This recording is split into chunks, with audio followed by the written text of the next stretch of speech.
This is a continuation of the previous video on anxiety in this series of anxiety. You can contact us by emailing us through healing@newhorizonscounseling.org.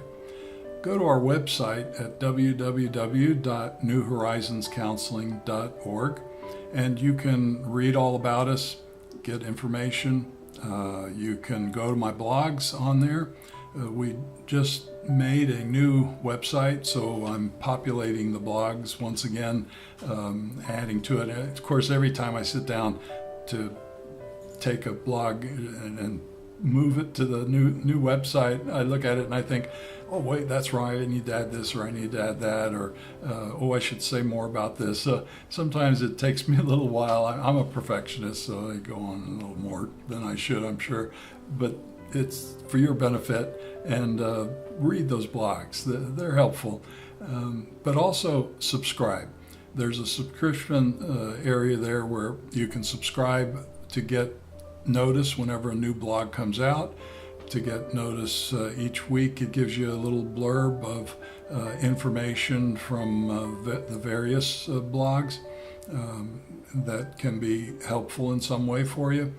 Also, there's a newsletter subscription portion that when we have a newsletter going out about additional information, you can receive that if you like by putting your email in that.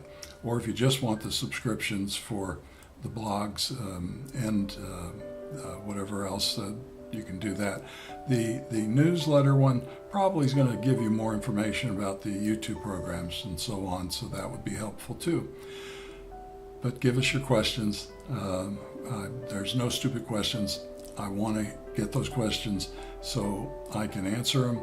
If I can't answer something, I'm going to look it up and give you an answer. This ministry is for you. It's to help each and every person who are dealing with life issues, relationship issues, to help improve those issues through Christian counseling, or faith-based counseling, as it's also called. And continuing on now in video 3, we're going to talk about the conductor of our brain.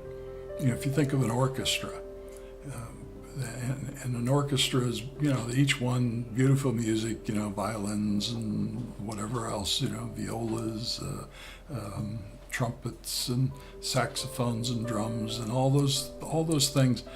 And if they're just clanging away, if each one is doing their thing, it doesn't sound good at all. So it needs a conductor to conduct which one is supposed to be doing what. And of course they have their notes to follow, so they have what they're supposed to be doing, but to do it in connection with one another so it makes a beautiful sound, so something productive comes from it, it needs the conductor. And so the prefrontal cortex, this front part of our brain, is that conductor for the rest of the brain. And it helps us to orchestrate our thoughts and the actions that go on, along with the actions of our body that receive that instruction from the brain. So it conducts planning in a complex way.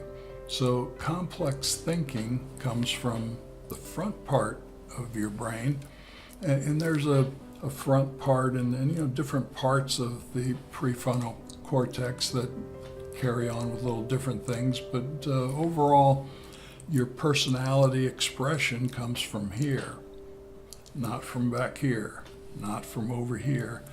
It comes from this area. Your decision making is here.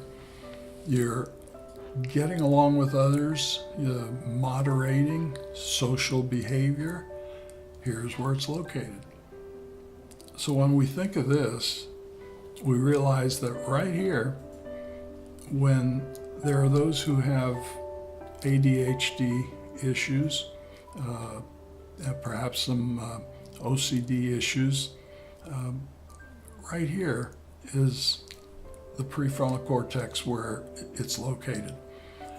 And they discovered that years ago by accident. There was someone who was having such troubles with their rituals, their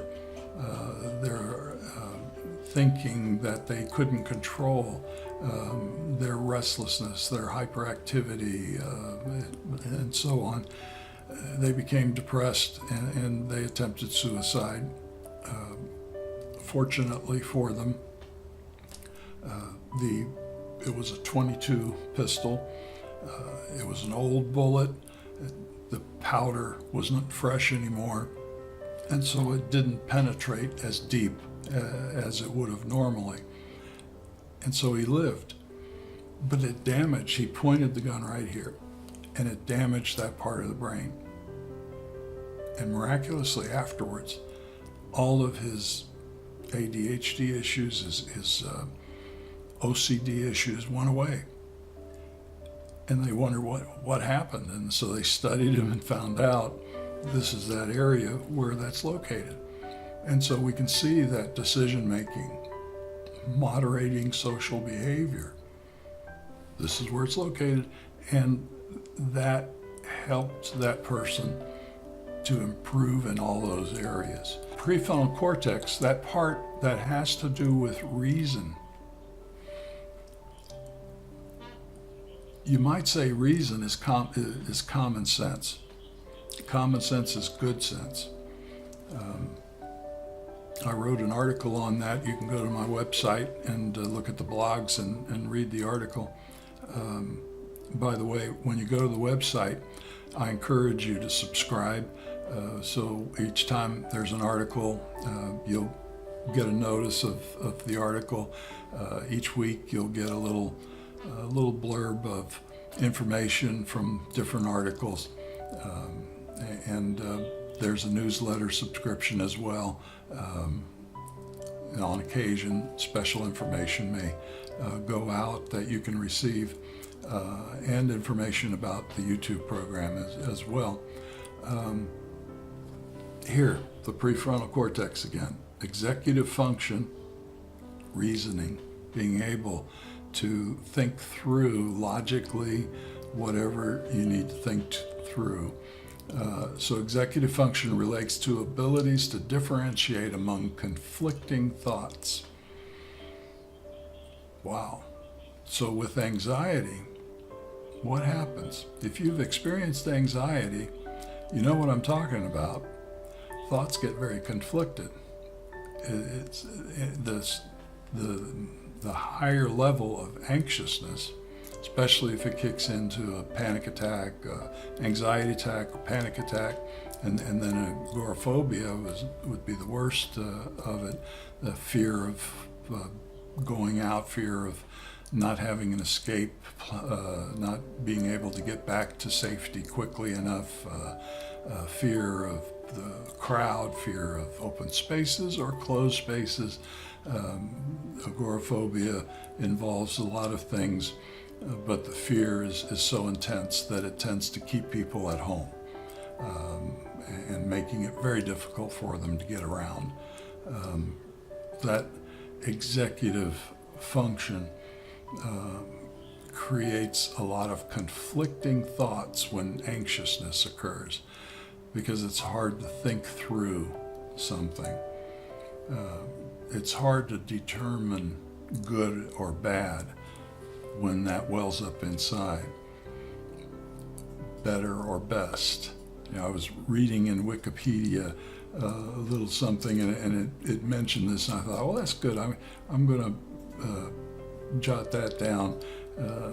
Those things that are same or different. It's like when someone's high in anxiety, a lot of that stuff becomes blurred, and it makes them feel worse because they think they're going crazy, and it makes others who are with them wonder, well, what's wrong with you? Are you going crazy? You're not going crazy. It's just that that part of the brain is getting overstimulated, causing the prefrontal cortex to actually lessen its ability to problem solve, to reason, to think.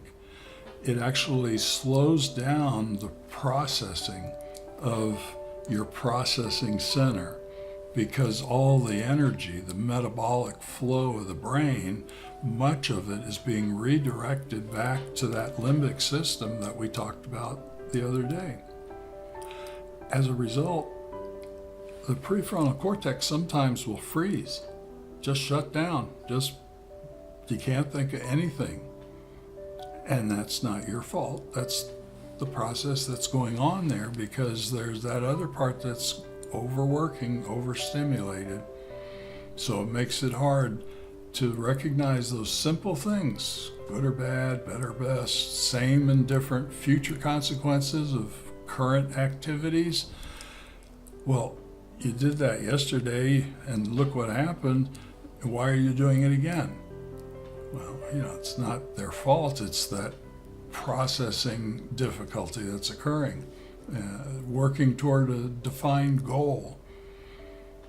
It's like, whoa, what am I supposed to do here? Or what's next? Let's see, do I brush my teeth next? Did I brush my teeth? What do I do next? That happens to all of us sometimes, especially as we get older. But when someone's anxious, it can take them a little bit to sit and think, well, what am I supposed to do next? When normally it was just routine. Expectations of based on actions. That is, when someone does something or you do something, what's going to happen next? Well, typically if you pick up something too heavy, it's going to hurt. But when you're anxious, you can't even figure that out. You don't even think, you don't realize it. And then sometimes that's where accidents occur, or other difficulties can come about as a result of it. The ability to suppress urges, if not suppressed, could lead to socially unacceptable outcomes when this comes about. So reason gives you social control. And as I mentioned earlier, ADHD, OCD, and so on makes it difficult for that social control to come about sometimes. Have you ever heard the term sentient being? Well, sentient being is one of the faculties that we have of sensation and the power to perceive and to reason and to think. Well, here it is. It's coming from here. That power to perceive things and put it together, comprehend it, problem solve it, think it through. Those abilities that help us to feel guilt or remorse. Have you ever met anybody who has no guilt, who has no remorse? Well, there's a part of the prefrontal cortex, an anterior part of it, that may not develop fully, making it hard for that individual to have guilt or remorse. But even if that didn't happen, when there's anxiety, once again, the prefrontal cortex is slowing down. The emotions are intensifying, and they may say things or do things that to others may appear as though they have no guilt, no remorse. Don't you feel bad about saying that? Or don't you feel bad about what just happened? But they're not computing very well, because the information is slowing down, in some cases freezing, regarding those functions. Interpreting reality. When that happens, when there's anxiety, that's why interpreting the reality of the moment becomes difficult, because that prefrontal cortex is slowing down or freezing, because all this energy is going into that emotional center, the fear center of the brain, the limbic system.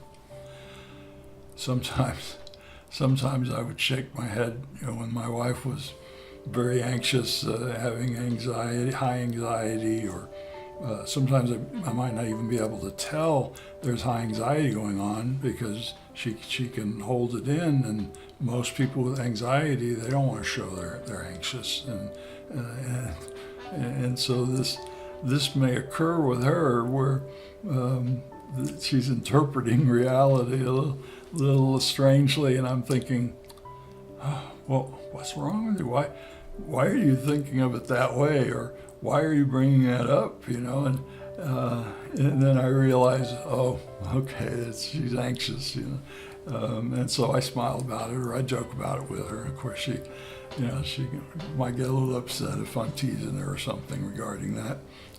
Sometimes I try to lighten whatever's going on to help her to think less seriously about it. But I have to be careful with that. So interpret reality are dependent on well-functioning prefrontal cortex or anterior cortex for all those things. Several studies, especially some recent studies, have indicated that reduced volume and interconnections of the prefrontal lobes, this part, reduces information to the rest of the brain. Well, what happens is over time, white matter, you have white matter and dark matter. We're going to talk some more about this next time. White matter and dark matter of the brain. That dark matter inhibits neural pathways, and it decreases the number of neural pathways, so it decreases information going back. If you're anxious over a long period of time, you're creating more dark matter in the brain. We want the white matter to increase. And so you can reverse that, and we'll be explaining how to do that the next time. All right. All this is important to help you to understand dynamics of anxiety so you can think it through when it's happening. Because as you think it through, you're taking your mind off of what you're feeling and whatever it is you might be afraid of, or impending doom that you might be thinking about. You're taking your mind off of that and putting it on what's really going on up there. So you can reroute that information through self-talk, through thinking it through a little better, through focusing a little bit more, taking their mind off of the emotions, the emotional center of the brain, putting your mind onto the love and peace center of the brain, those good thoughts.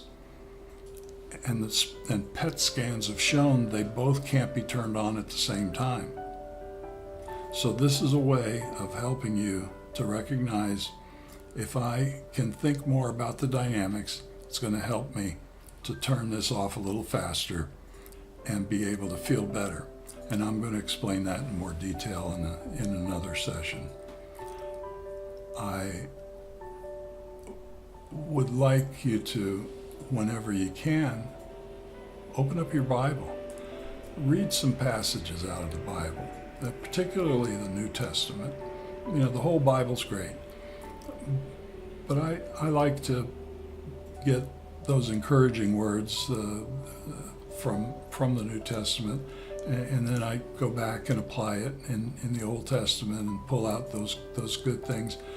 But in James, the brother of Jesus, some might say the stepbrother of Jesus or the half-brother of Jesus, in chapter 3, verse 17, in the Amplified Version, tells us this: "But the wisdom from above is first pure, morally and spiritually undefiled, then peace-loving, courteous, considerate, gentle, reasonable, and willing to listen, full of compassion and good fruits. It's unwavering, without self-righteous hypocrisy and self-serving guile," without selfishness, in other words. Look at that passage, especially from the Amplified version. It gives you those little additional explanations from the original language that it was written in helping add more depth to what is being said. Wisdom. Thinking on those things that are morally, spiritually undefiled, so thinking on the good things. Peace-loving. Reasonable. Here we go. Reason. Prefrontal cortex. Those reasoning, good common sense, good sense, gives us the full compassion and the fruits that come from it. You know, so what are the kindness, goodness, gentleness, love, and all the rest. Think on those things.